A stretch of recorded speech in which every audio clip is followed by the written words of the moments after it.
Hello दोस्तों, कैसे हो आप सभी। आई होप आप सभी बहुत अच्छे होंगे और अपनी पढ़ाई जारी रख रहे होंगे, है ना। तो दोस्तों, हम लोगों ने अभी तक चैप्टर 11 तक का सारांश कंप्लीट कर लिया है गद्यखंड में। अभी पदखंड स्टार्ट नहीं हुई है। गद्यखंड के चैप्टर 11 तक का सारांश हम लोगों ने कंप्लीट कर लिया है। अगर आप लोगों ने वीडियो नहीं देखा है, नहीं पढ़ा है, तो जा कर के उसे देखें। सारांश से 5 नंबर के क्वेश्चंस आते हैं और 2-2 सारांश आता है। तो समझ सकते हैं आप लोग कि 5 और 5 10 नंबर आप लोगों का गोल हो जाएगा, अगर आप लोग इसे सीरियसली नहीं लेते हैं तो। ठीक है, आज हम लोग स्टार्ट करेंगे पार्ट 12 तिरिच। चैप्टर का नाम है तिरिच। इसकी सारांश को देखेंगे।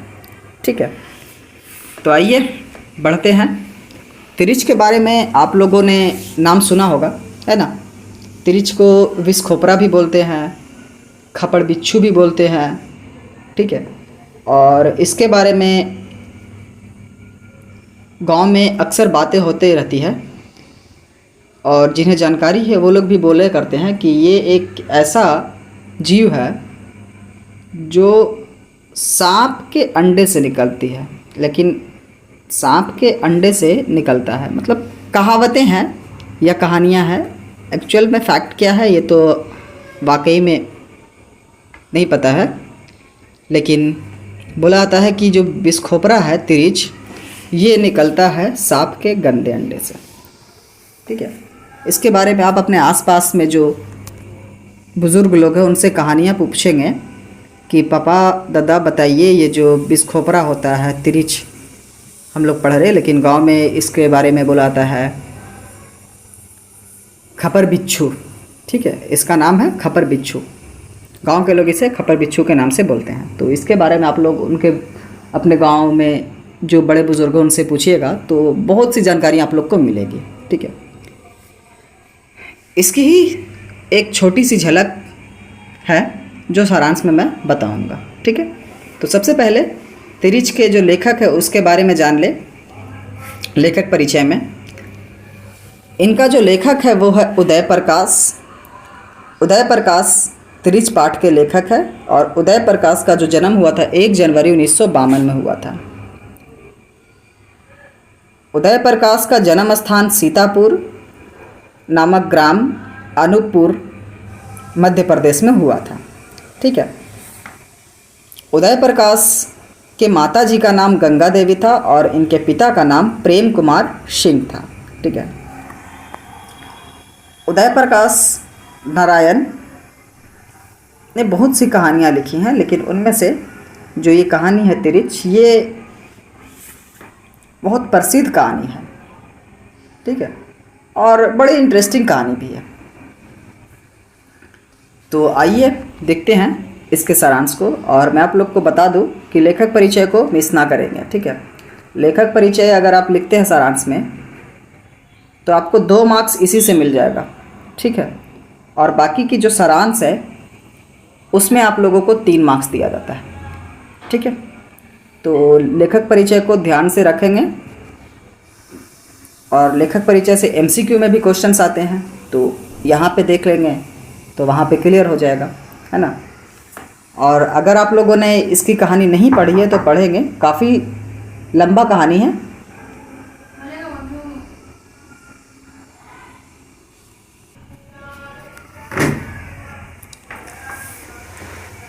तो आप लोग एक बार इसकी कहानी को पढ़ेंगे। ठीक है, बड़ा मज़ा आएगा पढ़ने में। थोड़ा लंबा कहानी है, तो आइए बढ़ते हैं इसके सारांश की तरफ। ठीक है दोस्तों, तो आइए तिरिच कहानी का सारांश कुछ इस तरह से लिखेंगे। उदय प्रकाश द्वारा लिखा गया तिरिच प्रसिद्ध कहानी एक उत्तर आधुनिक त्रासदी है। ठीक है, मतलब पुराने ज़माने की एक घटना है। ठीक है, यह कहानी नई पीढ़ी के बेटे के दृष्टिकोण से बाबूजी के बारे में लिखी गई है। ये जो कहानी है उदय प्रकाश अपने पापा के साथ हुई घटना को लेकर के लिखते हैं। ठीक है, ये अपने नज़रिए से उस कहानी को लिखते हैं। इनके बाबूजी जो सुदूर गांव में रहते हैं वे शहर जाते हैं और फिर शहर में उनके साथ जो कुछ घटित होता है यह कहानी उसी के बारे में है। इस कहानी को जादुई यथार्थ की कहानी कहा जाता है। आपसे एमसीक्यू में पूछेगा बच्चों कि बताइए जो तिरिच कहानी है ये कैसी कहानी है। तो ये जो कहानी है ये जादुई यथार्थ की कहानी है। कैसी कहानी है? जादुई यथार्थ की कहानी है। ठीक है। इस कहानी के अनुसार लेखक के पिताजी 55 साल के थे, दुबला शरीर था, वे सोचते ज़्यादा थे और बोलते बहुत कम थे, है ना। बच्चों के लिए वे बहुत बड़े रहस्य थे। लेखक को लगता था कि वे संसार की सारी भाषाएं बोल सकते हैं। लेखक के पिताजी के बारे में इसमें बताया गया है। वो जब शहर जाते हैं तो उनके साथ कुछ घटना घट जाती है जिसके बारे में इस कहानी में पूरा वर्णन है। और इस कहानी के बारे में बोला जाता है कि ये जादू टोना के जैसा कहानी है ना, यानी जादुई यथार्थ की कहानी है। इनके पिताजी जब 55 साल के थे तो उनके साथ कुछ घटना घटती है, उसके बारे में इसमें बताया जाता है। पिताजी का जो शरीर था वो दुबला था और उनके बारे में बोला जाता है कि वो बहुत ज़्यादा सोचा करते थे और बोलते बहुत कम थे। पिताजी के जो बच्चे थे, लेखक के भाई बहन, उन लोगों के लिए उनके पिताजी बहुत बड़े रहस्य थे। लेखक को लगता था कि उनके पिताजी को संसार की जितनी भाषाएं हैं वो सब वो जानते हैं। ठीक है। आइए, उनकी चुप्पी बहुत गंभीर, गौरवशाली, आश्चर्यजनक और भारी भरकम लगती थी। मतलब बहुत से लोग होते हैं ना, मतलब एकदम खामोश अख्तियार करके रखेंगे, बहुत कम बोला करेंगे, लेकिन अंदर ही अंदर बहुत कुछ सोचा करते हैं। बोले तो क्या बोलते हैं उसको? ओवर थिंकिंग, है ना। उनके बारे में मतलब लेखक बोलते हैं कि वो मतलब गंभीर दिखते थे और एक फ़क्र के साथ रहने वाले इंसान थे। वो जब चुप रहा करते थे तो ऐसा लगता था कि उनके अंदर कुछ चल रहा है। छोटी बहन द्वारा पूछे गए सवालों का जवाब भी लेखक ही दे दिया करते थे ताकि पिताजी को ज़्यादा बोलना ना पड़े। लेखक बोलते हैं कि उनकी जब छोटी बहन उनसे कुछ पूछा करती थी तो उनके पिताजी को जवाब देने से पहले ही लेखक अपनी छोटी बहन के सवालों का जवाब दे दिया करता था। ठीक है। लेखक कहते हैं कि उनकी माँ की पूरी कोशिश रहती थी कि पिताजी अपनी दुनिया में सुख चैन से रहे। वह दुनिया उनके लिए बहुत रहस्यपूर्ण थी, पर सभी समस्याओं का हल उनके पिताजी वहीं से करते थे। लेखक के सामने तिरिच आता था, लेखक के सपने में तिरिच आता था। लेखक जब भी सपना देखा करता था तो उसके दिमाग में तिरिच का और भयानक सांप वगैरह का सपना आया करता था। तो एक बार लेखक के सपने में तिरिच आता है। तिरिच के बारे में मैंने आपको बताया है कि इसको विष खपरा बोलते हैं, जहरीला लिजार्ड भी बोलते हैं, और गांव में इसे खपर बिच्छू भी बोलते हैं, है ना। इसका बहुत सा नाम है ना। जो काले नाग से 100 गुना ज़्यादा जहरीला होता है। विष खपरा के बारे में बोला जाता है इसके बारे में कि ये काले नाग से भी 100 गुना ज़्यादा जहरीला होता है। लेखक कहते हैं उस दिन पिताजी को जंगल में तिरिच काट लिया था। गांव के सभी लोग आंगन में जमा हो गए थे। पास के गांव का चुटुआ नाई आया। वह अरंड के पत्ते और कंठे की राख से जहर उतारता था। गांव में आप देखेंगे कि जब किसी को बिच्छू काट ले, सांप काट ले, तो गांव में कोई ऐसे होते हैं जिनको मतलब कि झाड़ फूक का नॉलेज होता है। अगर आपको बिच्छू काट ले तो क्या करता है कि वो पाँव में अगर काट ले तो उसको खूब ऐसे तेल लगा करके सहला सहला के या फिर किसी तरह का जड़ी बूटी का इस्तेमाल करके जहाँ पे काटता है वहाँ पे रख करके उसके जहर को कम करने की कोशिश की जाती है ना। तो काफ़ी पुराने ज़माने की तो बात ही है। तो उस वक्त होता ये था कि जब उनके पिताजी को काटता है तो पास में गांव में एक नाई रहता था जिसका नाम था चुटुआ। वो आता है अरंड के पत्ते, अरंड के पत्ते जानते हो? अरंड के पत्ते बोलते हैं रेड़ी के पत्ते को। ठीक है, रेड़ी जानते होगे ना यार, हैं? जिसको होलिका में पुआल वगैरह लगा करके उसे जलाते हैं, रेड़ी, है ना, उसी को बोलते हैं। ठीक है। और कंठे की राख से जहर उतारता था। तिरिच तालाब के किनारे जो बड़ी बड़ी चट्टान के दरार में रहता था। लेखक कहते हैं कि तिरिच जो है वो बगल में एक तालाब है, वहाँ बड़ा बड़ा चट्टान है, उसके ही में ही गुफा हुआ करती थी, उसमें ही वो रहता था। तिरिच से नज़र मिलाने पर वह पीछे करने लगता है। उससे बचने के लिए लंबी छलांग के साथ टेढ़ा मेढ़ा दौड़ना चाहिए। तिरिच गंध का पीछा करता है। लेखक बोलते हैं कि तिरिच जब आपको दिख जाए और उसकी आंखों से आपकी आंखें मिल जाए तो आप लोगों को अपनी जान बचाने के लिए तिरछा तिरछी और लंबा लंबा जंप कर करके भागना चाहिए। ऐसा क्यों? क्योंकि तिरिच जो है वो इंसान की गंध का सूंघ सूंघ करके उसका पीछा करता है ना। पिताजी को गांव बहुत पसंद था, उन्हें शहर जाना पसंद नहीं था। वह बहुत ज़रूरी होने पर ही शहर जाते थे। पिताजी को गांव के सभी रास्ते मालूम थे, लेकिन शहर के रास्तों को वह भूल जाते थे, वह भटक जाते थे। पिताजी कोर्ट जाने के लिए जब शहर गए तब उनकी तबीयत खराब थी। तबीयत खराब होने के कारण रास्ता याद नहीं होने के कारण वह रास्ता भटक गए।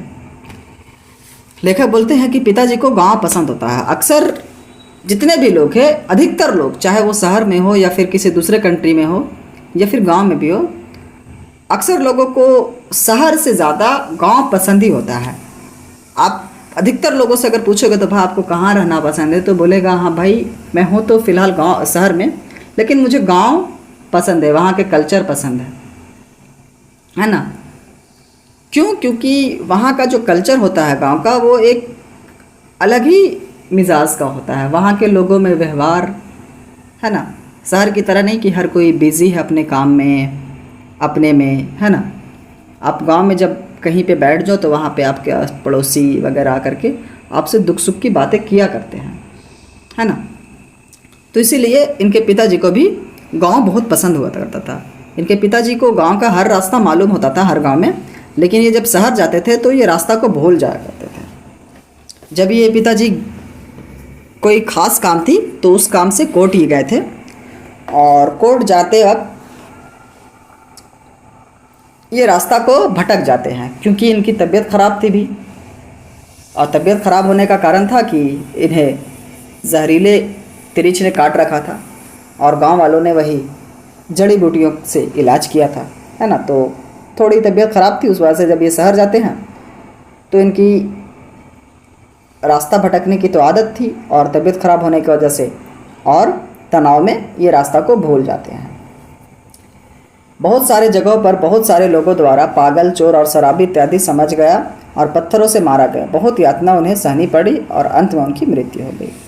जब ये शहर जाते हैं तो ये लोगों से जब रास्ता पूछते हैं तो इनकी तबीयत ख़राब होने की वजह से ये थोड़े से अजीब तरह से व्यवहार करते थे। तो लोग, शहर के लोग इन्हें पागल बोलते हैं, चोर बोलते हैं और शराबी इत्यादि वगैरह बोल बोल के इन्हें लोग प्रताड़ित करते हैं और इन्हें पत्थर से मारते हैं, ठेल देते हैं, कपड़े फाड़ दिया करते थे। तो उस वजह से इन्हें काफ़ी ज़्यादा चोट आ जाती है, जिसके वजह से इनकी मृत्यु हो जाती है।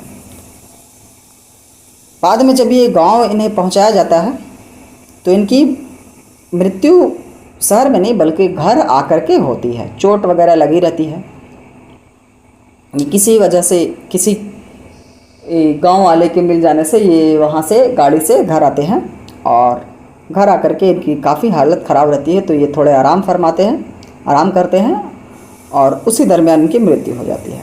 जब इनका पोस्टमार्टम करते हैं तो पता चलता है कि उनकी हड्डियों में कई जगह फ्रैक्चर था।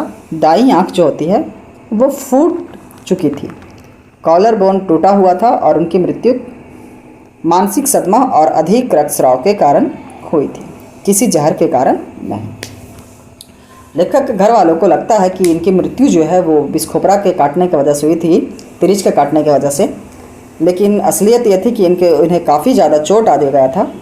शहर के लोगों ने जो इन्हें प्रताड़ित किया था, पागल कह करके, मार करके, ईंटे से मारे थे, पत्थर से मारे थे। अक्सर ऐसा देखने को आपको मिलता है, ठीक है, कि अगर कोई इंसान मजबूरी में हो, थोड़ा तबीयत ख़राब हो या फिर अजीब थोड़ा दिखने में लगता हो, तो लोग क्या करते हैं कि उसे पागल समझ लेते हैं, शराबी समझ लेते हैं। मतलब शराबी के जैसा ही अगर थोड़ा बहुत लगे, वो ना भी है तो उसे लोग धुतकारते हैं, पत्थर से मारेंगे, ठीक है, ठेल देंगे, ज़मीन पे धक्का दे देंगे। ये अक्सर होता है, ये गांव में भी देखने को मिलता है, लेकिन शहरों में तो थोड़ी ज़्यादा है ना।